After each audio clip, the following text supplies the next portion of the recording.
Lano je, a to bez diskuze, jednou z nejdůležitějších součástí výbavy každého horolezce.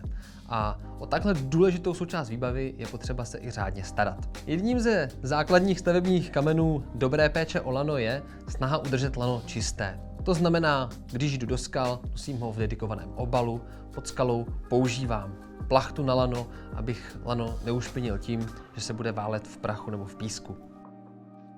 Tak jako tak, a ať budou vaše snahy sebevětší, se stane to, že se vám lano umaže.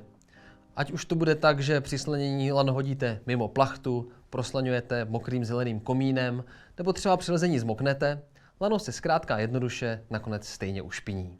Do lana se při lezení dostávají další nečistoty, zrnka písku, malé částečky prachu a ty pak můžou lano poškodit. Když do špinavého lana budete padat, budete s ním jakkoliv manipulovat, ty částečky můžou poškozovat vnitřní strukturu lana a tím pádem snižovat jeho životnost. Tím pádem se dostáváme do momentu, kdy, ať chceme nebo ne, budeme muset lano vyprat. Jak takový moment správně poznat? Těch možností je několik. Je to hodně subjektivní, ale když už vám to lano přijde opravdu hodně špinavé, teď to myslím tak subjektivně, jak to subjektivně zní, tak je ten správný moment. Trošku konkrétnější ukazatel mohou být vaše ruce. Třeba právě po slanění. Když slaníte ze skály dolů, projede vám celé lano skrz vaše dlaně. A pokud je máte úplně černé, je ten správný moment lano vyprat. Praní lana ovšem není jako práce s buzolou. Nejde to udělat jednoduše, takže byste lano hodili do pračky a šli si udělat kafíčko.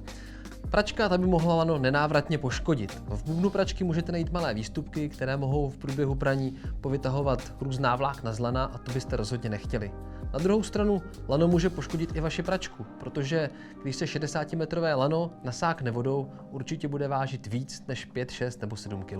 Proto ten správný způsob praní lana spočívá v ruční práci. Co na to budete potřebovat?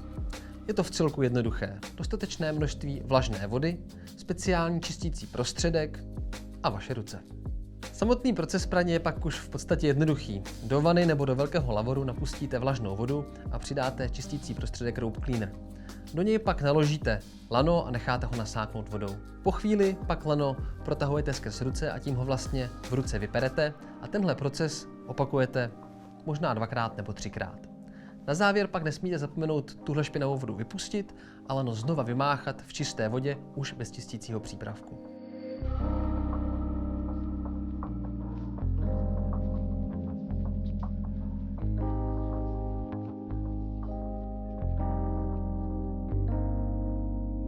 Jakmile lano vymácháte v čisté vodě, je potřeba z něj ještě vymačkat přebytečnou vlhkost a potom lano šetrně usušit. Lano pak sušíme ideálně volně rozvěšené v dobře větrané místnosti, vyvarujeme se kontaktu s přímým sluncem nebo se sálajícím teplem od kamen a musíme počítat s tím, že to nějaký čas zabere. Uběhly nám 3 dny a máme krásně čisté, voňavé, vyprané lano.